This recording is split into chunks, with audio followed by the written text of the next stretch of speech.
পরিবর্তিত বাংলাদেশে নারীদের নিয়ে হঠাৎ কেন জামায়াতের এত মাথা ব্যথা? নারীদেরকে নিয়ে হর হামেশাই তারা কথা বলছে, সামনে আনছে নতুন নতুন বয়ান, যেগুলো শুনলে মনে হয় যেন নারীর স্বাধীনতায় মোটেই বিশ্বাসী নয় জামায়াত। জামায়াতের আমির ঘোষণা দিয়েছেন, ক্ষমতায় গেলে নারীদের কর্মঘণ্টা কমিয়ে 5 ঘন্টা করা হবে। শুনতে ভালো লাগে, তাই না? কিন্তু সত্যটা হলো এটা সুবিধা নয়, এটি এক ধরনের সফট আইসোলেশন, এক সাইলেন্ট কৌশল, যে কৌশলে নারীকে ধীরে ধীরে কর্মক্ষেত্র থেকে সরিয়ে ঘরবন্দি করে রাখা হবে। ভেবে দেখুন, যদি নারীকে অর্ধেক সময়ের কর্মী ট্যাগ করে দেয়া হয়, তাহলে নিয়োগদাতারা কি ভাববে?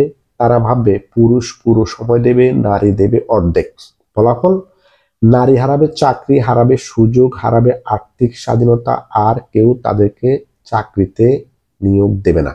আর যখন নারীর অর্থনৈতিক ক্ষমতা কমে যাবে, তখন সমাজে তাদের সম্মানও কমে যাবে। তারপর তারা বলে যারা ঘরে সময় দেবে রাষ্ট্র নাকি তাদের সম্মান দেবে। কিন্তু কথা হলো, যে সম্মান নারীর স্বাধীনতাকে সীমাবদ্ধ করে সে সম্মান সম্মান নয়, তা হলো নিয়ন্ত্রণ, বন্দিত্ব। তার মানে তারা চাইছে যে নারীরা কাজকর্ম চাকরি বাকরি বাদ দিয়ে ঘরবন্দি থাকুক। এই বয়ান শুনে আফগানিস্তানের তালেবান শাসনের কথা মনে পড়ে। আফগানিস্তানে যেখানে নারীর জায়গা শুধুই ঘর, ঘরের বাইরে তাদের কোনো ভবিষ্যৎ লেখা নেই, স্কুলও নেই, কলেজও নেই, চাকরি বাকরি তো পরের কথা। জামায়াত কি সেই পথে বাংলাদেশকে ঠেলে দিতে চাইছে?